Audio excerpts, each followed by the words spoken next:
जाइए, पम्मी बुला रही है।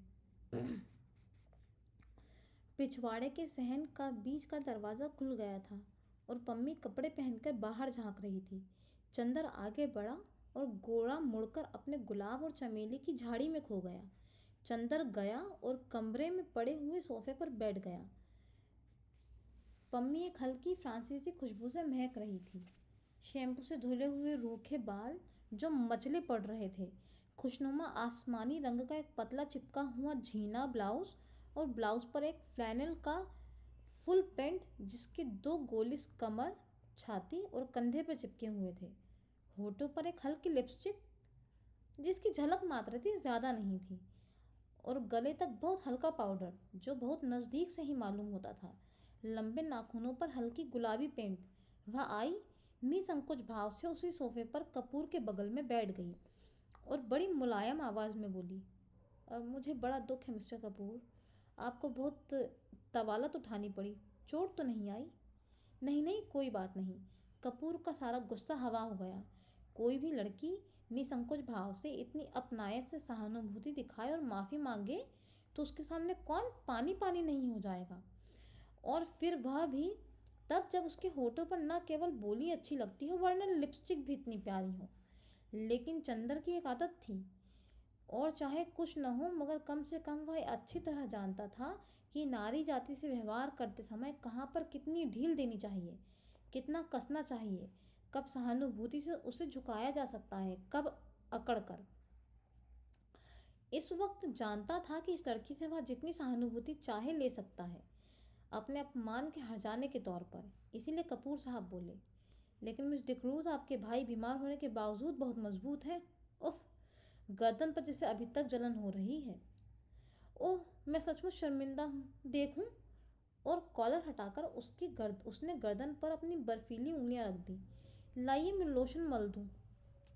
धन्यवाद धन्यवाद, इतना कष्ट न कीजिए, अपनी आपकी उंगलियां गंदी हो जाएंगी, कपूर ने बड़ी शालीनता से कहा। पम्मी के होठों पर एक हल्की सी मुस्कुराहट, आंखों में हल्की सी लाज और वक्ष में एक हल्का सा कंपन दौड़ गया। यह वाक्य कपूर ने चाहे शरारत में ही कहा हो, लेकिन कहा इतने शांत और संयत स्वरों में कि पम्मी कुछ प्रतिवाद भी न कर सकी। फिर 6 बरस से 60 बरस तक कौन ऐसी स्त्री है जो अपने रूप की प्रशंसा पर बेहोश न हो जाए? अच्छा, लाइए, वह स्पीच कहाँ है जो मुझे टाइप करनी है? उसने विषय बदलते हुए कहा। यह लीजिए, कपूर ने दे दी। यह तो मुश्किल से 3-4 घंटे का काम है। और पम्मी स्पीच को उलट पुलट कर देखने लगी। माफ़ कीजिएगा, अगर मैं कुछ व्यक्तिगत सवाल पूछूं, क्या आप टाइपिस्ट हैं? कपूर ने बहुत शिष्टता से पूछा। जी नहीं। पम्मी ने उन्हीं कागज़ों पर नज़र गड़ाते हुए कहा, मैंने कभी टाइपिंग और शॉर्ट हैंड सीखी थी और तब मैं सीनियर कैम्ब्रिज के पास यूनिवर्सिटी में गई थी। यूनिवर्सिटी मुझे छोड़नी पड़ी क्योंकि मैंने शादी कर ली थी। अच्छा, आपके पति कहाँ हैं? रावलपिंडी में, आर्मी में हैं। लेकिन फिर आप डिक्रूज क्यों लिखती हैं? और फिर मिस? क्योंकि हम लोग अलग हो गए हैं। और स्पीच के कागज़ को फिर तह करती हुई बोली, मिस्टर कपूर, आप अविवाहित हैं? जी हाँ। और विवाह करने का इरादा तो नहीं रखते? नहीं। बहुत अच्छे, तब तो हम लोगों में निभ जाएगी। मैं शादी से बहुत नफरत करती हूँ। शादी अपने को दिया जाने वाला सबसे बड़ा धोखा है।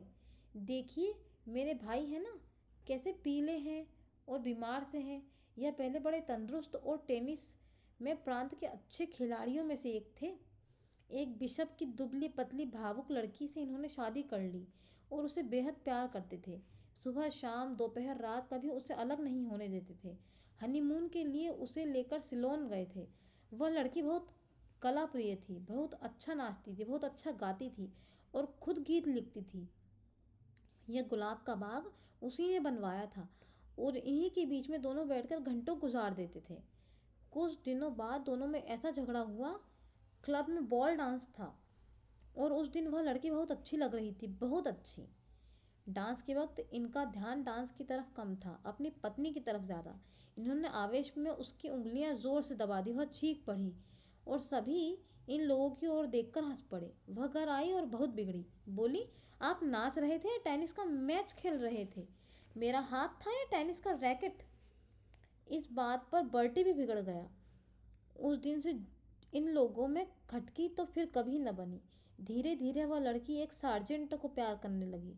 बर्टी को इतना सदमा हुआ कि वह बीमार पड़ गया, लेकिन बर्टी ने तलाक नहीं दिया, उस लड़की से कुछ कहा भी नहीं, और उस लड़की ने सार्जेंट से प्यार जारी रखा। लेकिन बीमारी में बर्टी ने की बहुत सेवा की। बर्टी अच्छा हो गया। उसके बाद उसको एक बच्ची हुई और उसी में वह मर गई। हालांकि हम लोग सब जानते थे कि बच्ची उस सार्जेंट की थी, लेकिन बर्टी को यकीन नहीं होता था कि वह सार्जेंट को प्यार करती थी। वह कहता था, यह दूसरे को प्यार करती होती तो मेरी इतनी सेवा कैसे कर सकती थी भला। उस बच्ची का नाम बर्टी ने रोज़ रखा था और उसे लेकर दिन भर उन्हीं गुलाब के पेड़ों के बीच में बैठा रहता था, जैसे अपनी पत्नी को लेकर बैठता था। 2 साल बाद बच्ची को सांप ने काट लिया, वह मर गई, और तब से बर्टी का दिमाग ठीक नहीं रहता। खैर, जाने दीजिए, आइए अपना काम शुरू करें। चलिए अंदर के स्टडी रूम में चलें। चलिए, चंदर बोला और पम्मी के पीछे पीछे चल दिया। मकान बहुत बड़ा था और पुराने अंग्रेज़ों के ढंग पर सजा हुआ था। बाहर से जितना पुराना और गंदा नज़र आता था, अंदर से उतना ही आलीशान और सुथरा। ईस्ट इंडिया कंपनी के ज़माने की छाप थी अंदर। यहाँ तक कि बिजली लगने के बावजूद अंदर पुराने बड़े बड़े हाथ से खींचे जाने वाले पंखे लगे थे। 2 कमरों को पार कर वे लोग स्टडी रूम में पहुँचे। बड़ा कमरा, जिसके चारों तरफ अलमारियों की किताबें सजी हुई थी। 4 कोने में 4 मेज़ें लगी हुई थी, जिनमें कुछ बस्ट और कुछ तस्वीरें स्टैंड के सहारे रखी हुई थी। एक अलमारी में नीचे खाने में टाइपराइटर रखा था। पम्मी ने बिजली जला दी और टाइपराइटर खोल कर साफ करने लगी। चंदर घूमकर किताबें देखने लगा। एक कोने में कुछ मराठी की किताबें रखी थी। उसे बड़ा ताज्जुब हुआ। अच्छा पम्मी, ओह माफ़ कीजिएगा मिस डिक्रूज़। नहीं, आप मुझे पम्मी पुकार सकते हैं, मुझे यही नाम अच्छा लगता है। हाँ, क्या पूछ रहे थे आप? क्या आप मराठी भी जानती हैं? नहीं, मैं नहीं जानती, मेरी नानी जी जानती थी। क्या आपको डॉक्टर शुक्ला ने हम लोगों के बारे में कुछ बताया नहीं? नहीं, कपूर ने कहा। अच्छा ताज्जुब है, पम्मी बोली। आपने ट्रुनाली डिक्रूज़ का नाम सुना है ना? हाँ हाँ, डिक्रूज़ जिन्हें कौशाम्बी में खुदाई करवाई थी, वह तो बड़े पुरातत्ववेत्ता थे, कपूर ने कहा। हाँ वही, वह मेरे सगे नाना थे, और वह अंग्रेज़ नहीं थे, मराठा थे, और उन्होंने मेरी नानी से शादी की थी, जो एक कश्मीरी ईसाई महिला थी। उन उनके कारण भारत में उन्हें ईसाइयत अपनानी पड़ी। यह मेरे नाना का ही मकान है, और अब हम लोगों को मिल गया है। डॉक्टर शुक्ला के दोस्त मिस्टर श्रीवास्तव बैरिस्टर है ना, वे हमारे खानदान के अटर्नी थे। उन्होंने और डॉक्टर शुक्ला ने ही ये जायदाद हमें दिलवाई। लीजिए, मशीन तो ठीक हो गई। उसने टाइपराइटर में कार्बन और कागज़ लगाकर कहा, लाइए निबंध। इसके बाद घंटे भर तक टाइपराइटर नहीं रुका। कपूर ने देखा, ये लड़की जो व्यवहार में इतनी सरल और स्पष्ट है, फैशन में इतनी नाजुक और शौकीन है, काम करने में उतनी ही मेहनती और तेज़ भी।